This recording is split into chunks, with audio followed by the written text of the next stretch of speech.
Мына бүгүнкү иш-чарада белгилүү болгондой мына эң алгачкы өрт каражаты огнетушитель менен кандай колдонуш керек экен ыкмасын ошорукини көрсөтүп берүүгө аракет кылдык жана өзгөчө кырдаалдар абалдарында кандай өзүнү сактап жүрүү эрежелери бул бир эле баягы мектепте эмес, мекеме ишканаларда болот, башка окуу жайларга болуп калат жана үй тиричилигинде кандай коопсуздуктар болот, кандай эрежелерди сакташ керек экен бүгүнкү күнү окуучуларга жана мугалимдерге ошону жеткиликтүү түшүндүрүүгө аракет жасалды деп ишенебиз да.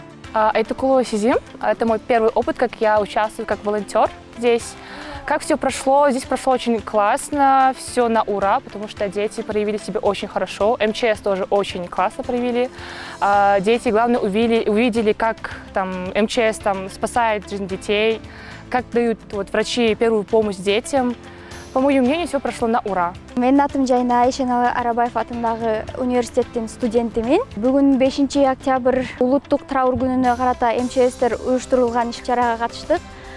Иш-чарада туура эвакуация кылганды, биринчи жардамды кандай көрсөтүш керек экендиги, ар бир адам өзүн паниковать этпей жакшы алып жүргөндү көрсөтүп беришти. Еще биз маршка базып, өзүбүз да участвовать эттик десем болот.